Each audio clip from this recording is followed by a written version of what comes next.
Alright everybody, here we go. We're going to do Crash Course in Standard Form Part 2. Here we're going to be talking about rewriting from slope-intercept to standard form, and then in a moment we'll do it the other way where we talk about given something like this, standard form, how do you write it in slope-intercept form. So just to refresh your memory, remember A and B are integers, so no fractions for A and B, and A is going to be a positive number. So in order for this to be like that, we have to have the a and the x, sorry, the by and the ax on one side and this thing on the other. So we're going to use inverse operations to move that over there. So we're going to add 4x to both sides, you see? Same thing every single time. Okay, now we're done if a and b are not a fraction. If they're just an integer, we're good to go. And then if a is positive, we're good to go. So here a is positive, they're both integers, we're rock solid. Alright, let's check the next one. You see, this example here and this example here are almost the same. The difference is this was negative 4x to begin with, and this is a positive 4. That matters because when you move the 4x to the other side, you have to subtract. Right, so we're going to get negative 4x. Now you always want to put the x in front, right? You don't want to put the y in front because in standard form the x is first, the y is second. So x first, like that. Okay, so now we have a negative. We need this to be a positive. The way we're going to fix that, we're going to change the sign of all of the terms. What we're really doing is we're multiplying both sides by negative 1.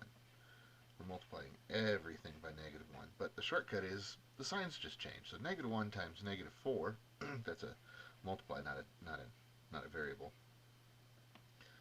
4x minus 8y equals negative 10. So now b can be negative, no problem, but a and b are both whole numbers. They're not fractions. A is positive. It's more than 0. We're good. Last example, a tricky one right here. The reason this one's tricky is because x is a is a fraction. So when we move this to the other side, not only is it going to become negative, it's also going to be a fraction. So let's see what to do there. So we're going to subtract it, right? So we get negative 1 half x plus 8y equals to 10. So we have to get rid of this 2 right here. And we also need it to be positive. So what we're going to do is we're going to multiply everything by negative 2. Now the reason why is a negative times a negative is positive, and that would make this a positive number, right? So this one's going to be 2 times 1 half is 1, and a negative times a negative is positive, so we're done and done there. So we're going to do it here too. That's negative 16y, and then all the way over there, because what you do to one side you also have to do to the other. So you see we have a is positive, b is negative, but they're both whole numbers. We're rock solid. No problems. Let's do one last tiny little example. So let's say we had negative 4/5 x plus, I don't know, 2y equals 1. So this is not standard form because that is a fraction and it's negative. If it was positive, a whole number, it'd be fine. So what we're going to do here is we're going to multiply everything by negative 5. All things on both sides. And you see, what happens is those reduce, and a negative times a negative is positive. So we multiply here, negative 10y equals negative 5, and we are done.